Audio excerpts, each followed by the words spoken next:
안정이 돼야 돼. 생각이 확 끌었을 때 내 중심이 불안정해 있지 않게끔 안정시켜서 딱 잡아. 안녕하십니까. 아이키도 캐스트 구도의 도장장 윤준하입니다. 무기에 대응하는 영상을 올리다 보면 이러한 댓글들이 많이 보이는데요. 그래서 만들어봤습니다. 오늘은 나이프 디펜스라고도 불리는 단도 취하기에 대한 영상입니다.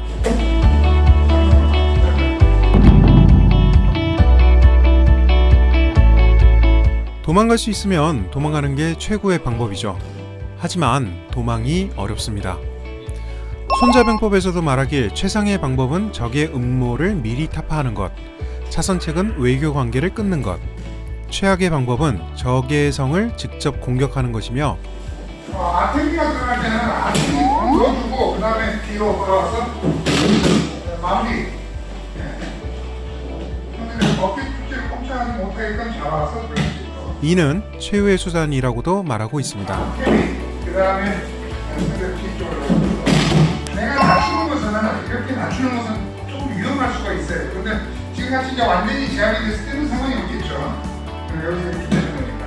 근데 불안정한 상태에서 내가 낮춰버리면 난도질 나갈 수 있다. 앞에 꼭 들어가도록 하고 그 다음에 들어가서. 이를 실제 상황에 두고 생각해보면 상대방이 칼을 들고 공격할 의지를 만들지 않는 것이 최상, 싸울 상황이 나오기 전에 회피하는 것이 차선, 최악의 상황은 상대방이 이미 칼을 들고 공격해 오는 것이죠. 단도치하기를 연습하는 것은 최악의 상황을 상정하고 연습하는 것입니다. 몇 년 전 내셔널 지오그래픽에서 한쪽은 나이프, 한쪽은 총을 들고 서로 반응하는 영상이 방송된 적이 있습니다.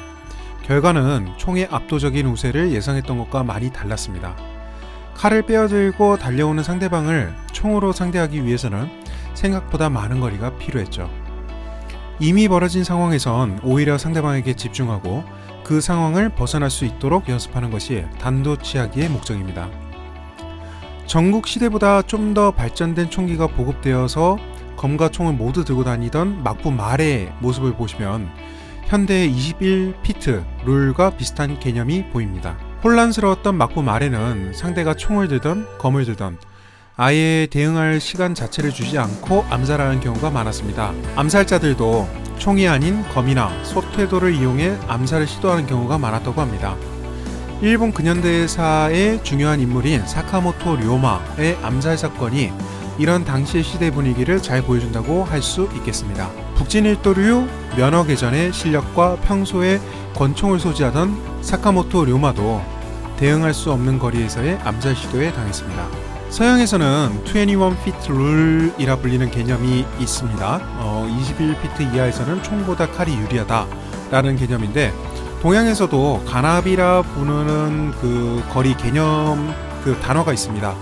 거리 개념을 봤었을 때 어떤 공격에 대응하기 위해서는 어느 정도 거리가 필요하다라는 것을 볼 수가 있습니다.